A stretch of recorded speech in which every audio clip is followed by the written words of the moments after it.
Missions Pulse. Know God's heart, join His mission. This podcast is powered by Within Reach Global. Subscribe, watch, and listen on YouTube today. Visit missionspulse.com. Welcome back to Missions Pulse, where we encourage you to know God's heart and join His mission. We've had a lot of great guests on the show, had a lot of great episodes. You can find that all, by the way, at missionspulse.com. Also, you can check it out on YouTube. Just search Missions Pulse. Obviously, link is in the bio as you're watching right here. I think you're going to be encouraged and challenged, inspired right now with the guest I have on today, especially in the midst of this pandemic right now that we're going through, coronavirus. And a lot of people are stuck at home thinking, how do we thrive on mission? How do we do mission? How do we live missionally in this strange season that we find ourselves in? And so with me today, Paul Worcester, and let me give you a little introduction of him before I have him on here. He is the director of Christian Challenge. You can find that at challengeCSUC.com. Again, all those links are going to be in the bottom of this. He's also a prolific author. Can I call him that? Author of Tips for Starting a College Ministry and How to Do More with Less Time. Hey, I think you could probably use that right now as you're grounded, and many of us staying at home. Also, forthcoming, soon to be released, The Fuel and the Flame, co-authored with Steve Shadrach, author of The God Ask. I encourage you to check out all his books. He's also the founder of Campus Multiplication Network. We're going to be talking about that. And I think you're going to be hearing about gospel appointments and this passion he has for student ministry. In fact, as he's a contributor to the Gospel Coalition, as well as Campus Ministry Today, you'll see some of his recent articles and blogs. In fact, one that really spoke to me entitled The Mission is Not Canceled. Actually, it's called College Students, The Mission is Not Canceled. I'm really excited to pick his brain about those ideas. And hey, Paul, welcome to the show, man. Hey, I'm glad to be here. Man, I love what you do. And it's great that we can be across the world and connecting like this. It's awesome. Yeah. What time is it there? Yeah, it's past 10. So, okay. I'm used to this. In fact, last night I was on a different webinar. It's called God, Germs, and Global Missions. I was up. It started at midnight for me. I was up till 2 a.m. So, hey, so it's early, man. Since you're the international worker, I'll let you do the suffering for the gospel. It's just like 8:30 right here. So. Yeah. Well, you could say something about how you're grounded, you're stuck at home and coronavirus, et cetera. We'll give you some pity. Yeah. Hey, at least I got the Starbucks mug from Indonesia. There you go. So, I have heart actions, so with every sip. They're thinking about Jakarta right there, right? Exactly. Well, that's cool, man. So where are you at right now? So I'm in Chico, California, which is Northern California, which is like an hour and a half north of Sacramento. And so it's cold. That's why I got my layers on. And there's seasons up here as opposed to Southern California. So when people say California, they think I'm riding my bike to the beach and things like that. But Chico is a small college town, basically. Okay, but I got to point out that I think you're an aspiring professional surfer. I follow you on Twitter, right? And your header is you riding a wicked wave there. Yes. I'm what people call a poser. So okay. I want to be a good surfer, and I love surfing. I grew up surfing, but stuff in California kind of locked, makes it rough. And my twin brother is in San Diego, and so he gets to do his discipleship meetings on the beach, like they talk about Christ and they go surf. And so I have zero issues with jealousy right now. Yeah. Dave his name is Dave, right? David. Yeah. Okay. Yeah. I should have known that. We're here in Chiang Mai, Thailand. It is annual burning season. So our air quality is horrific. We're up at 500 on the AQI air quality index, as opposed to say LA right now, which is just around 30. So, we all, during the midst of this crazy COVID-19 pandemic, have our little stories to tell. But I'm hoping that people, as they watch and listen, hear this passion for your passion. I think that they're going to be inspired to see that, the mission is not canceled, wherever they are, whatever circumstance they find themselves in. Oh, yeah. Yeah. I mean, that's something that I'm just super passionate about. I think this is actually a huge opportunity for the gospel, because people tend to come to Christ. They've done studies on when do people come to Christ, and it's in trouble and transition. And so those are two like times that people are shook up enough where they're able to explore faith. And so I think this is both for a lot of people. There's a lot of people are losing their jobs, or they're just on hold, or there's a lot of trouble, financial trouble, just even emotional. This is a great time for us as the body of Christ to step in and give hope, proclaim the peace that Christ has. And so I got some ideas about that we're trying as a ministry, and we're seeing some good fruit already. So, okay, well, let's jump right in then, because I mean, I think when you look on the news, when you're scouring Facebook and everyone is sharing, what their situation is right now, there's a lot of negativity. There's a lot of frustration and misunderstanding of the bigger macro picture of what God is doing, right? It's so easy to become myopic in your own circumstances. So what are some of you keep saying, I see a lot of great things on the horizon. How can we poise ourselves in expectancy, preparing for this harvest on the horizon? Oh, yeah. I think the harvest is here. Jesus said, open your eyes and look at the fields. They are white for harvest. So really the problem is not with the harvest, right? The harvest is plentiful.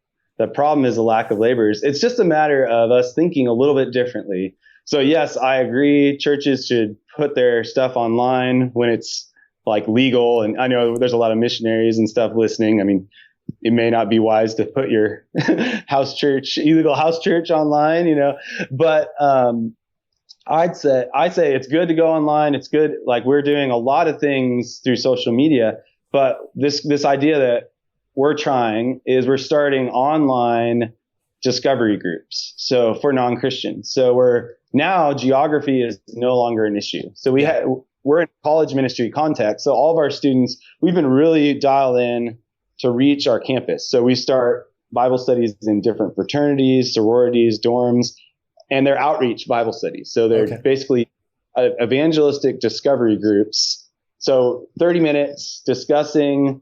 Sometimes it's like, if it's a fraternity, it's the value of the fraternity. If it's a dorm, we're talking about success, or we're just going through a book of the Bible. Just very open, very discussion oriented, for a non-Christian to explore faith. And so my crazy idea right now is getting groups of people, 2 or 3 believers, to make a list, brainstorm a list of friends, and call through that list and really just super simply ask, how are you? Listen, take time to listen, and then take the risk. Hey, I'm a Christian and I love to pray for people. Is there any way I can be praying for you right now? Boldness. Love it. And we've been seeing a lot of people respond with prayer requests. And even we're just texting our students, how can we pray for you? Even non-Christians, people that haven't been coming around. And they are responding with prayer requests because everyone has something that's on their heart. And it's we live heavy season, and people are rarely offended by prayer. So people appreciate prayer, even if they don't believe in prayer. They appreciate the sentiment, and so breaking that ice, that's a great way to train believers how to break the ice, is to offer prayer for people. And then we'll come into this discovery and we'll say something like, a group of my friends are starting this Bible study as a way for people to stay connected to each other. And it's basically exploring what Christians believe and how God can give us purpose. We're writing a little 4-week series called Discovering Purpose. Cool. And it's going to be like a top Bible study.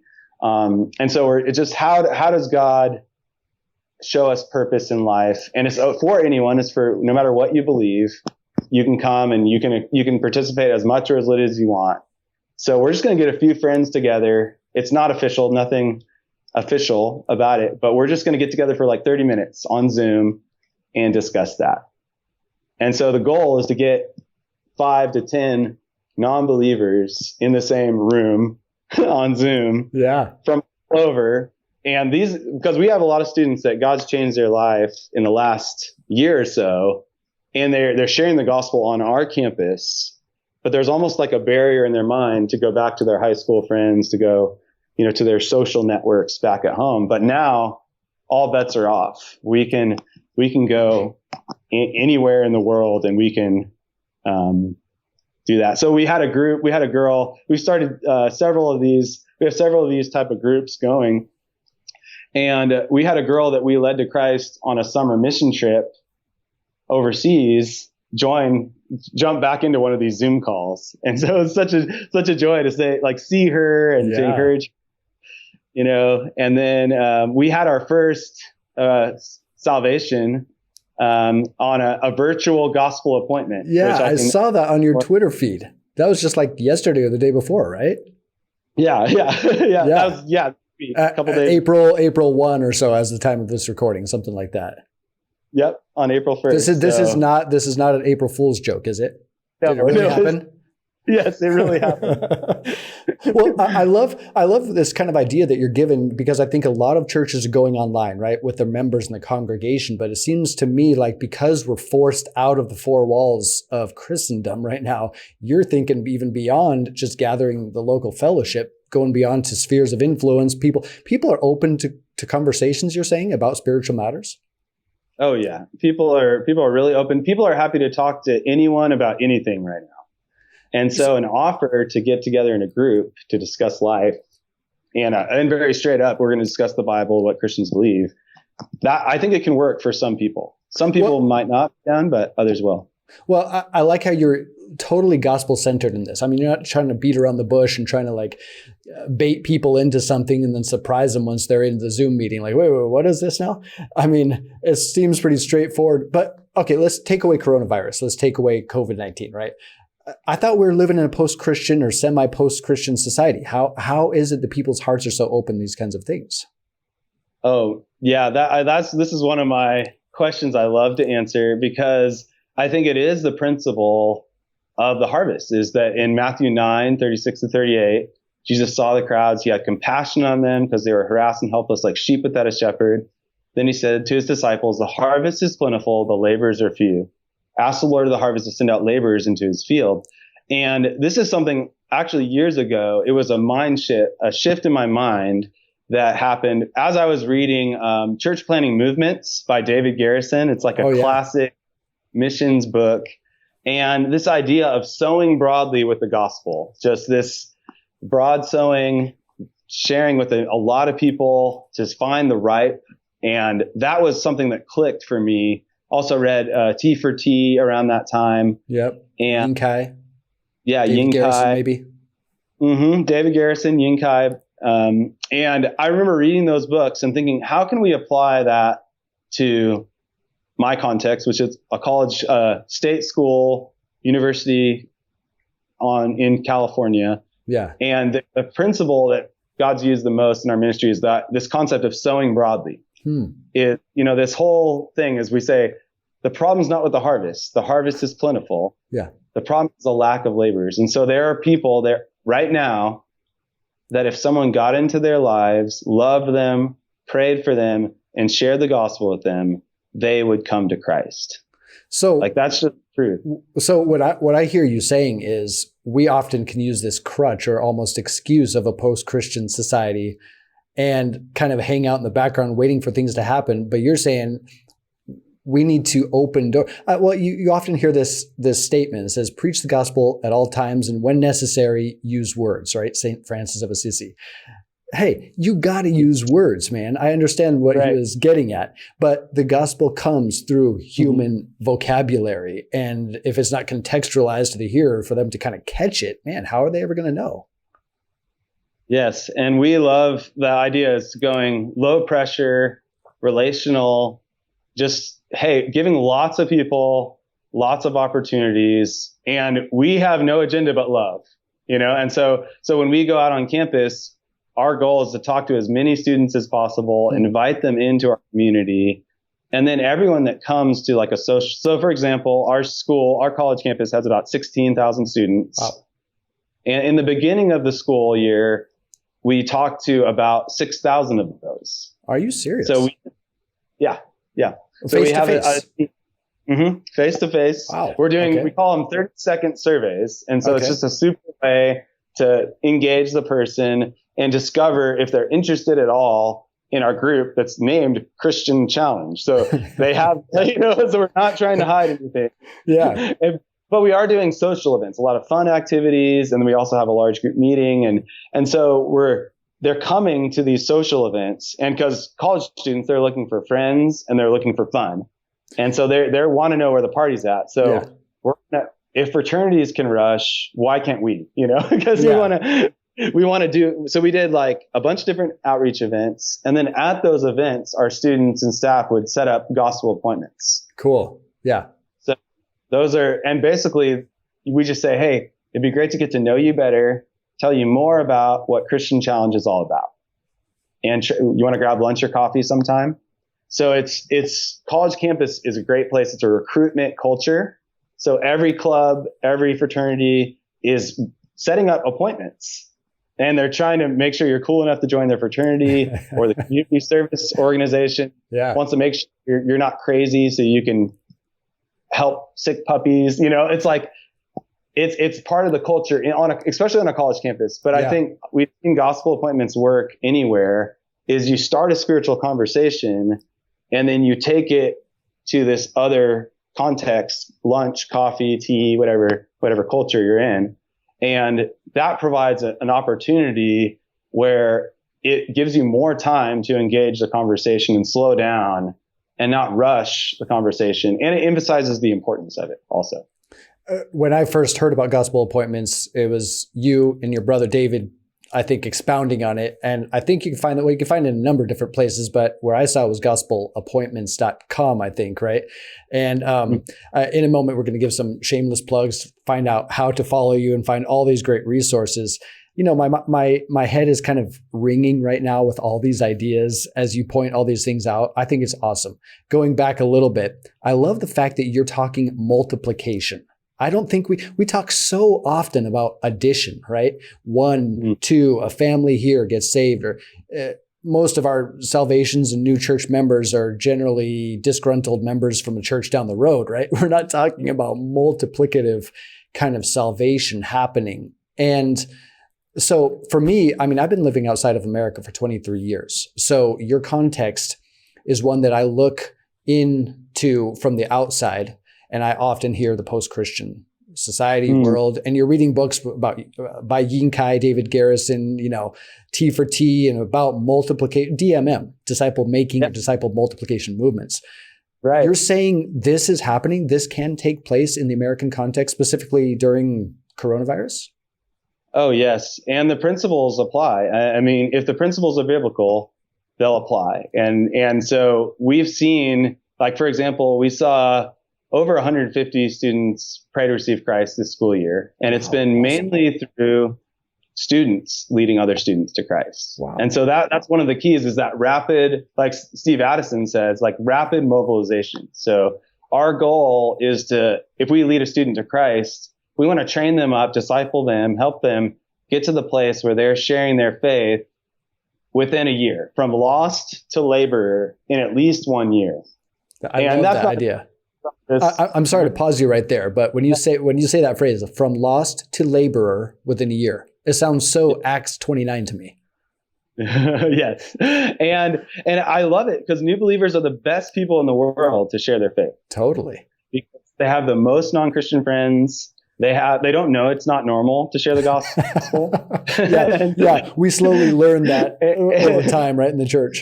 So I love to give them that experience right from the start. So it's, the whole mall acrostic: model, assist, watch, and leave. Mall. And I love that idea, because I'm still trying to model it by sharing the gospel. And so I set up gospel appointments, but I will bring a new believer with me and let him play wingman, is what I call it. Yeah. Let him just watch. Totally reworking those words, right, in the Christian context and the campus. Yes. We're redeeming it. Okay. We're trying to redeem a lot of these things. Frat parties, we're going to redeem. Wingman, we're going to redeem. And so he just watches while I engage the person, while I share the gospel. I might ask him to share a testimony, but he sees that. And, when you see someone come to Christ for the first time, or you see a gospel encounter, there's something inside you, if you're a follower of Christ, that just says yes. Yeah. Like this is what I'm made for. And then they say, hey, we share the gospel and no one died. Yeah. Is that what we really think in the church? Is that what we're so afraid of? People are going to die? What is this terrible fear that we're expecting? Embarrassment? I think it's awkwardness. This culture is afraid of awkwardness. And so you're saying embrace the awkward, or what is it? What's your theme? Yeah. We tell them awkward conversations change lives. Wow. Okay. So I almost envision you taking like awkward family photos after you guys get together and meet these people after awkward conversations. Yes. But you think about it, every great conversation that you've had was a little awkward. Like when you asked, when I asked my wife out, like that was an awkward conversation, right? But it changed my life. Oh yeah. And so we're trying to be as least awkward as possible, but there's something about like getting across the coffee shop table, having that conversation, sharing the full gospel, giving someone a chance to respond to Christ, and asking the golden question, would you like to make Jesus Lord of your life right now? And then zipping the lip. I've been around Steve Shadrach a lot. I knew you were going to mention that. And he wrote the God Ask, and that's how they train missionaries to raise support. But I think that same principle, support appointment, is what a lot of people do to raise support for missions. I think the gospel appointment is kind of the same principle, and it can be low pressure, relational, loving, and it can be great for a follow-up, even if the person doesn't come to Christ. You're kicking that relational evangelism friendship. I love that you mentioned that. Okay, so I read the God Ask, gosh, this is a while back. I don't know, 4 years ago, maybe 5.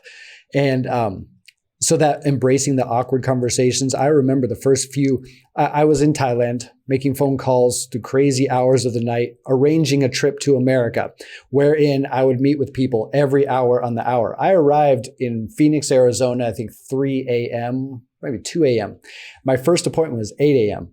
8, 10, 12, 2, 4, 6. I had every day for a solid 2 weeks. And that was making those appointments, that ask, and saying, hey, I want to share what's happening in my life, our family, in our ministry, and some of our financial needs. And then making the ask, would you, so-and-so, I've known you for 30 years. Would you think about sowing into this ministry? And it was the hardest thing to just stop.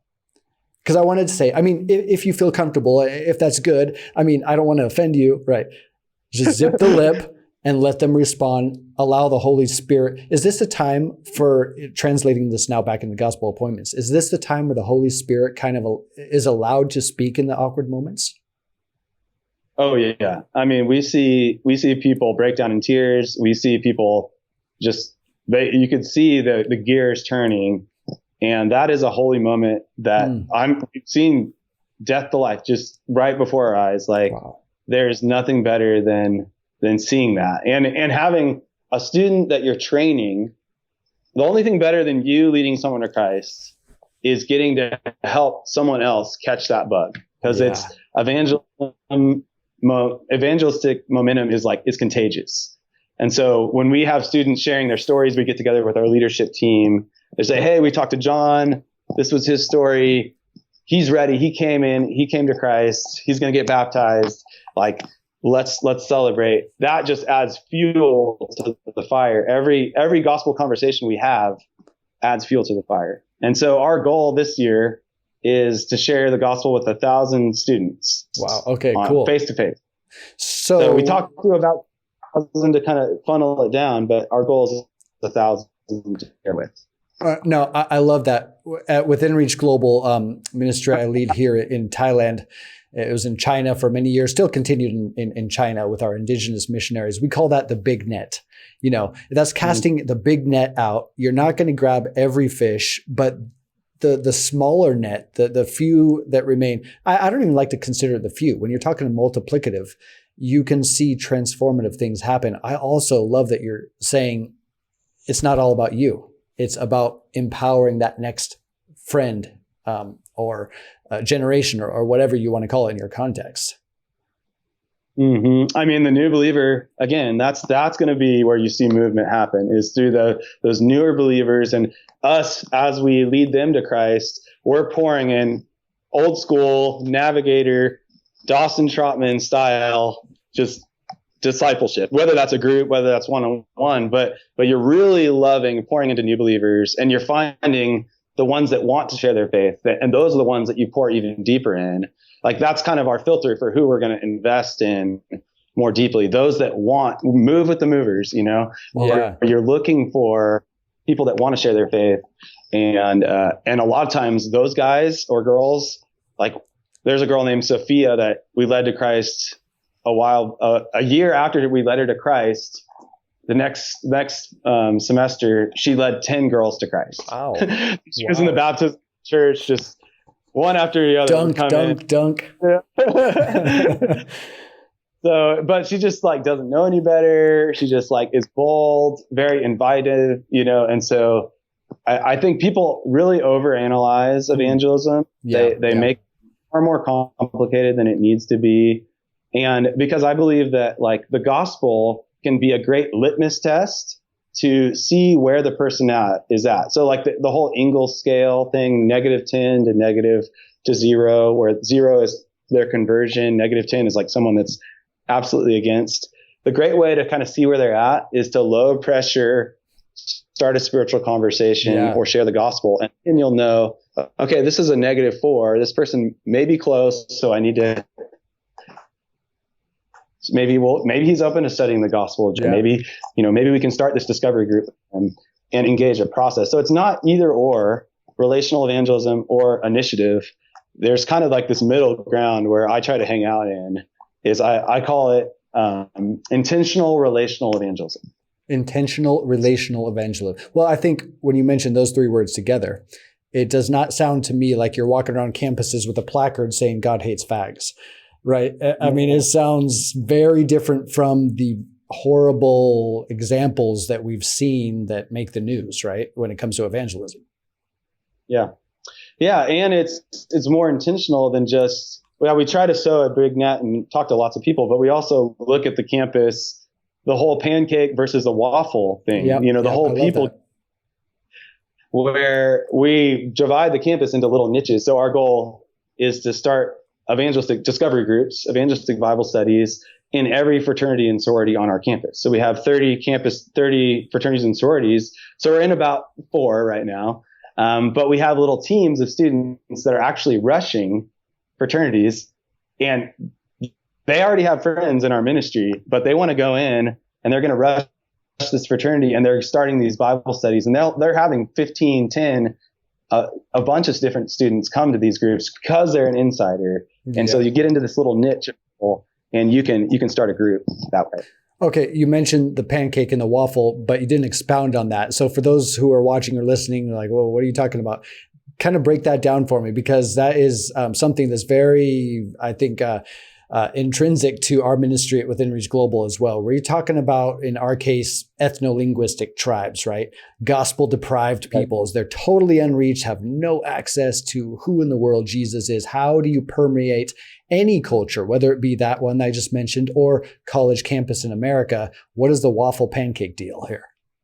Oh, sure. Yeah. I think it's so simple, but it's great. It's like a lot of people think if we just pour the syrup of the gospel onto the world, enough of it, and we just get the right, and even especially now thinking about like the way things are with this virus, and everyone's promoting they're celebrating how many views our Facebook Live has when it takes like 3 seconds for it to count as a view. It's like, maybe that's not the goal. Maybe our goal is not a view. Maybe it's how many places we're getting into the gospel. So that's a side point.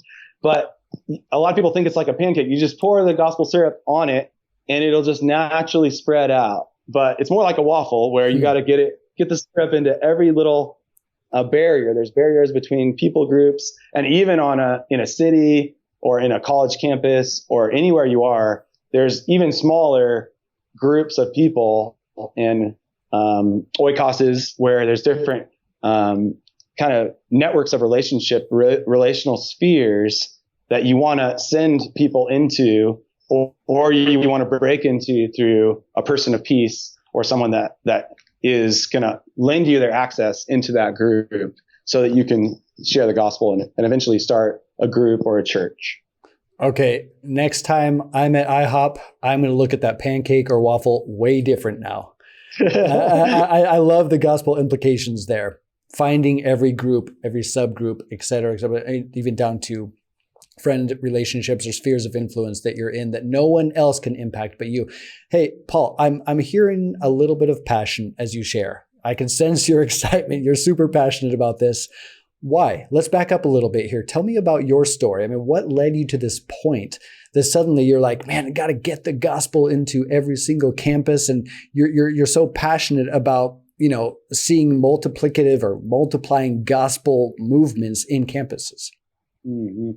Well, when I was a college student, my life was changed. I went to the University of Oklahoma, and the Baptist Collegiate Ministry, I was at a winter conference. And so I was struggling. I was a believer before. But at that conference, Nick Ripken, speaker, and I remember just hearing about the persecuted church. And I remember hearing him say, like, never give up in freedom what others wouldn't in persecution. And I remember thinking, if these people can risk their lives to share the gospel, at least I can go risk some rejection by going down the dorm hall and sharing the gospel. Yeah. So my twin brother and I, we started this dorm Bible study. We called it The Spot. The Spot. And it was like, we had free pizza, poker tournaments, anything short of sin, and maybe some things that were just to get people to come. We knew nothing. Dude, I would have been there. I would have taken all your cash. No, I'm just joking. We had like 30 people, like 30 other freshman guys, 20 guys coming to this Bible study, and we were doing ministry, but we knew nothing about disciple making. So we were seeing people come to Christ. And so our director at the time sat my brother down and I, sat us down, and he started discipling us. He had us listen to a great message, Born to Reproduce by Dawson Trotman. And it's basically this idea of just meeting with one person, this vision of spiritual multiplication. And so, we had a lot of people coming, but then we started to disciple the guys one-on-one. And by the end of our college experience, we lived in the dorms all 4 years just so we could do ministry. We saw about 50 people come to Christ. Wow. We saw different Bible studies start in the dorms. But I think the thing that really God did in my heart was thinking about the reality of eternity, the urgency of eternity, thinking about my lost friends that were in the dorms. I remember as a sophomore, we were singing worship songs around the campfire and just thinking, if nothing changes, like my friends, picturing my friends, that fire represents what is their fate, is an eternity separated from God in hell. And so I just remember just weeping, just like, man, we have to do something. Like I believe it's impossible to exaggerate the urgency of eternity. Yeah. Yeah.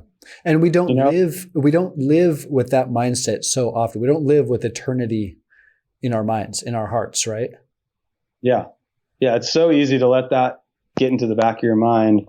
But I think the best way to turn that on, of course, is scripture, prayer, keeping yourself spiritually motivated, but also I think sharing the gospel. Oh yeah. Like the more time you spend around with the lost, the more compassion you have for them, because you see the broken, you see that.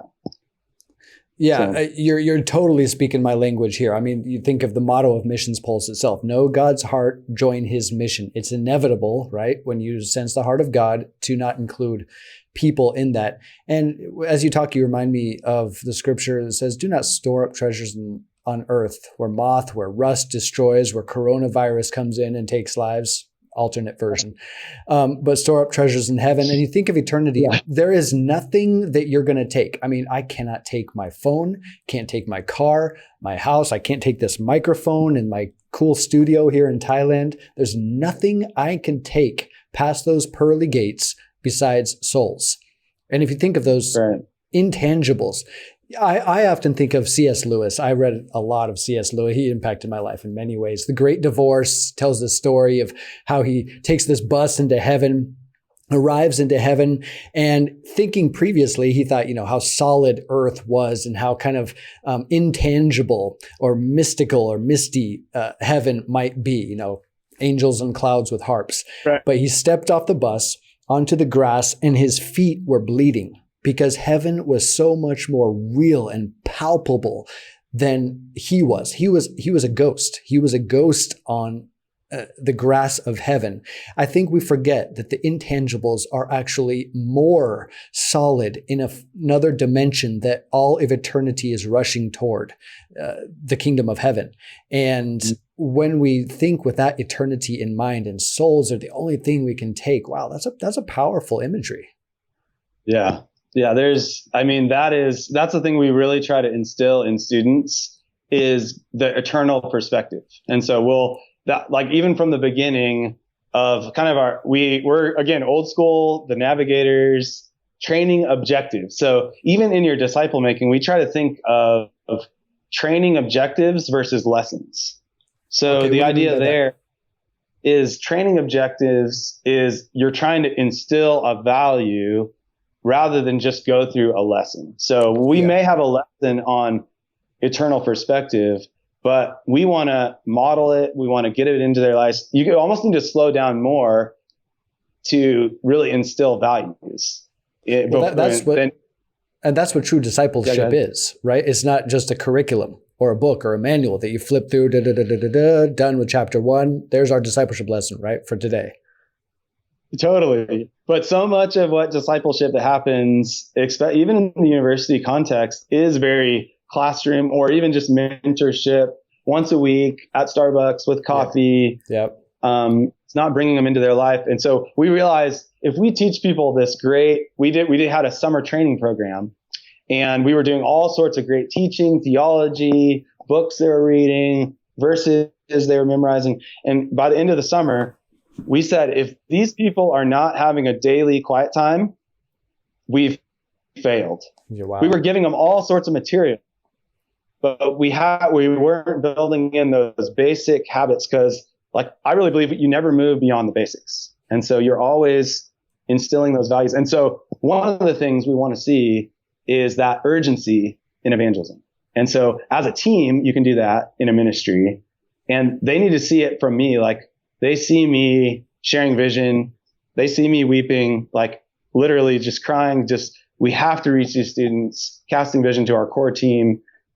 It's caught, the urgency in evangelism is more caught than taught. It's something they have to see it, in your life. Yeah. Man, you're getting me all stirred up here as you talk. I go back in time. I'm thinking each time you mention something, I'm hurled back in time to some old missionary story, Hudson Taylor, or something. Have you seen that? By the way, have you seen that full-length feature film by Maranatha? It's Frontier Alliance International called "Sheep Among Wolves: Disciple-Making Movements in Iran." No, I haven't seen that. Dalton Thomas produced it. "Sheep Among Wolves." You can get it for free on YouTube, as all Frontier Alliance International, I think, is. It gives their stuff away for free, but it trails the disciple-making movements happening covertly in underground, persecuted, restricted access nations. We're talking Iran here, right? Mm. And I think a lot of times we talk about and see these things and that explosion of salvation and missions and this far off, distant thing. And we live, as we've talked about a few minutes ago, post-Christian society. I don't know that can really happen. What they're seeing, the explosion in China, right? This new movement in Phetchabun, central Thailand, where thousands have come to faith and been baptized in the last 2 years. Do we really believe that can happen in America? Perhaps God is using coronavirus right now to kind of help us reshift and rethink how we do things and what our expectations are from God. Oh, yeah, I do. I actually believe that one of the biggest barriers to seeing movement happen anywhere, but especially in the United States and the West and things, is the mindset and the faith of leaders. I think a lot of times we as leaders don't expect enough of God. And the whole William Carey, attempt great things for God, expect great things of God.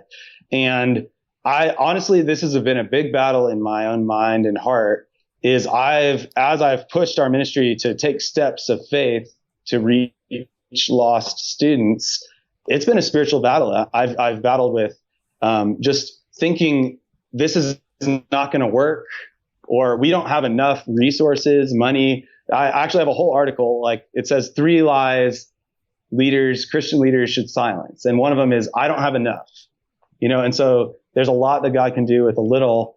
I remember one time I was on my way to do outreach on campus. We were just doing that survey, 30-second surveys. And I remember just having this battle, like, this is not strategic. This is a waste of my time. People don't want to talk to us. And the Lord, I believe, put a verse of scripture in my mind. It was Acts 18:10.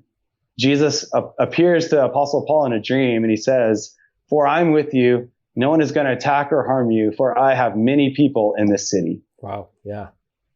And it was in that moment, it was as if God was saying, I have many people on this campus. It's not all about you, Paul, right? It's not all about you and the little menial tasks that you're trying to do, even though they're not menial, right? They're essential. And it's his. Not all about me.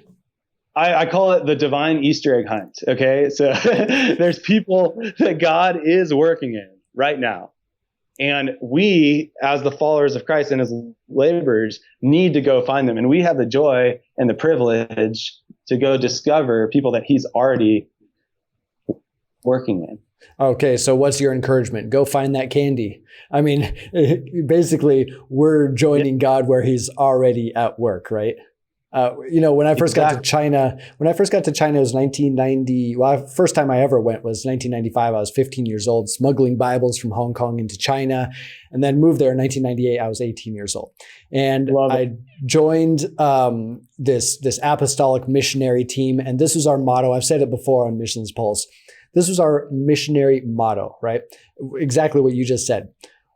We have done so much with so little for so long. We can now do anything with nothing. And I think that really points again to that Hudson Taylor quote. First, I found there's 3 great truths. First, it is impossible. Then it is difficult. And then it's done. God is always at work. We're simply joining him, scouting out those eggs, as you call it, right? Looking for open hearts. If we could find joy in this journey, for this evangelistic calling that we're called to populate heaven, to the Great Commission fulfillment, Revelation 7:9, every people, tribe, tongue, language standing before the throne. Man, if we could find joy in this journey, I think we're going to see a lot more believers really excited about taking up that mantle for evangelistic outreach relationally. Yeah. Oh, totally. And I think we need to remind ourselves that spiritual multiplication really works, and so if you lead sharing the gospel broadly, but then discipling deeply. And so people that we've led to Christ, we pour into. I have a guy named Cody that I started discipling 10 years ago. Okay. And now he's my associate director on staff. He could take over the ministry right now. And he probably does a better job than me. So maybe I should go do something else.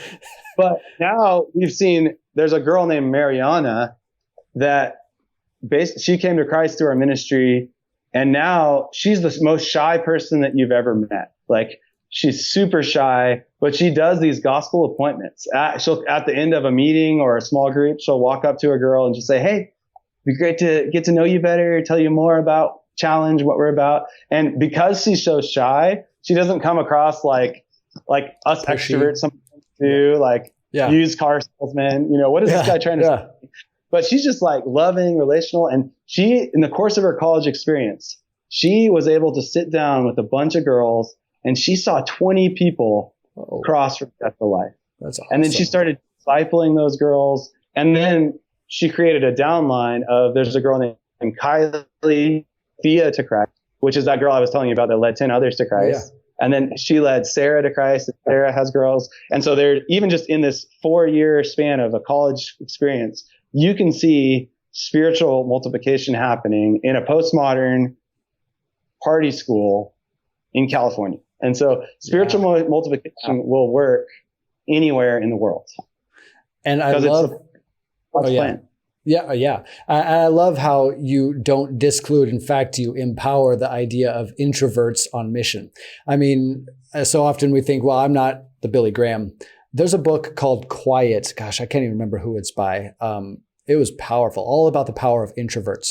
Our team went at one point, this was a few years back, from mostly all extroverts. People are coming in and out, joining international missions. They were mostly all extroverts. Suddenly, a whole new wave of people come in. Everyone was an introvert. I'm actually an introvert. I have some extroverted tendencies. I can fool a lot of people thinking I'm extroverted, but I need my away time. So I can't wait for this conversation to end. No, I'm just joking. No, but I'm an introvert by nature. That's how I get my strength. But the power of introverts to not come across, like you said, a used car salesman, there is actually some real glorious strengths. We have a similar situation. A girl named Michael, Chinese girl. She named herself after Michael Jackson because she really liked Michael Jackson. So that's awesome. But she was very introverted. I mean, the first time I met her, I never in a million years would have expected that she would be doing what she's doing now, which is 10 years after she came to the Lord in our ministry back in China, Southwest China. She now oversees 1,400 orphans and underprivileged children in 74 villages throughout Southwest China.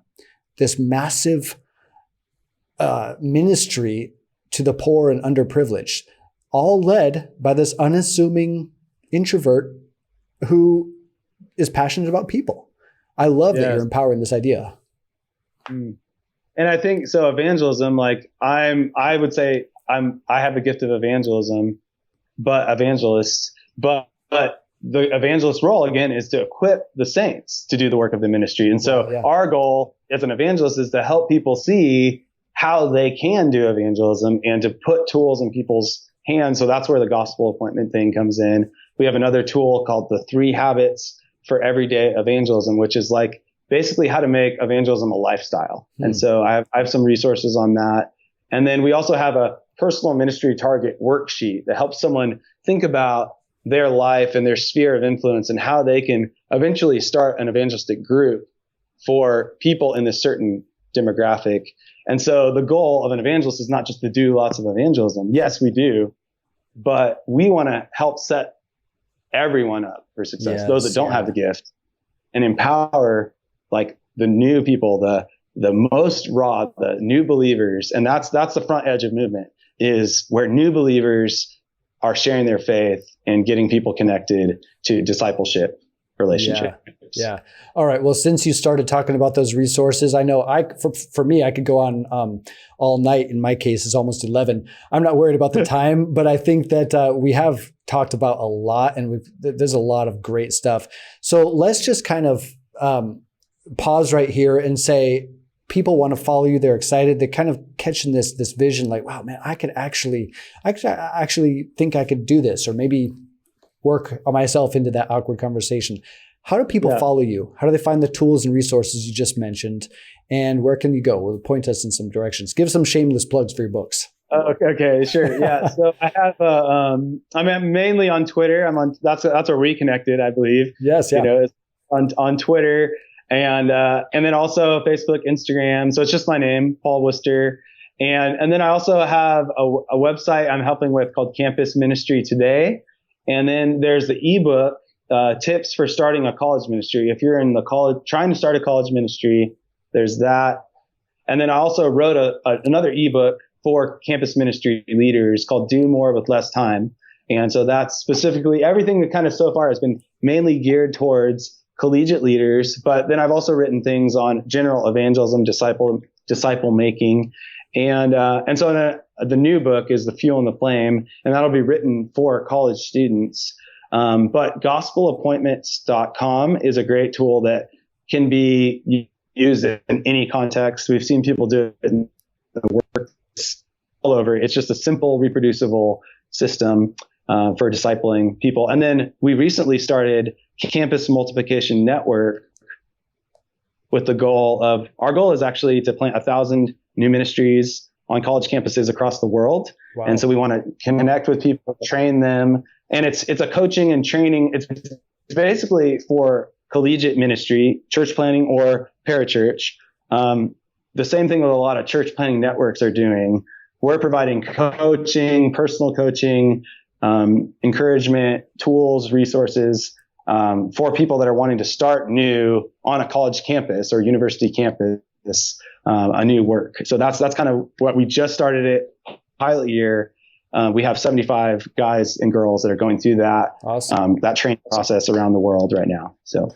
Okay. Well, if people didn't catch all the links that you mentioned, I think you're pretty easy to find online. All the links and description are in this description if you're listening to audio or watching on YouTube. But Paul, I have to say, man, it's been great talking to you.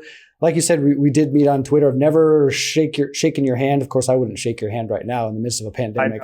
How about a virtual discount? Yeah. Well, I go even a step back and give you a Y from Thailand and Saudi cap, with my mask on, of course. Yes, yes, of course. But no, man, it's been great to hear your heart, your passion. I think a lot of people are going to be encouraged and inspired by these thoughts. You kind of bring it down from 30,000 feet to ground level and make it real. And so, final encouragement. What do you want to say to people? How they could get involved in God's great epic mission? So I want to encourage everyone. There's a great quote by Jonathan Edwards. It says, "Oh Lord, stamp eternity on my eyeballs."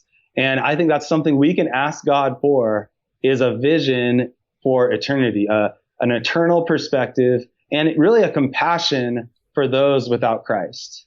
And so the best way to do that is to make a list of people that that are far from God.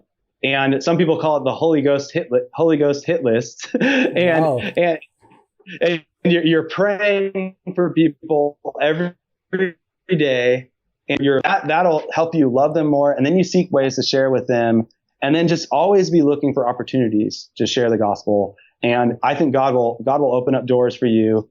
And the simple, basic principles of spiritual multiplication, they still work.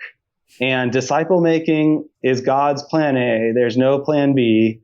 And so if you can lead someone to Christ and pour into them and help them get to the place where they're living an active lifestyle of evangelism, disciple making, your impact in your life is going to multiply exponentially. Wow.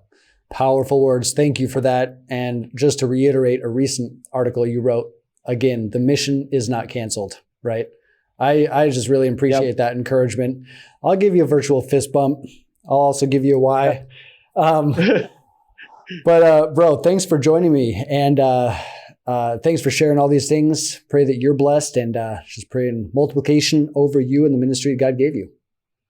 Man, I'm really encouraged about what you're doing, and I'm excited to continue following and learning from you. I love your website, and I've been pulling quotes from that master list of quotes that you have there. And do you credit me every time, or do you just kind of share those without crediting me? Well, yeah. I pretty much just copy it.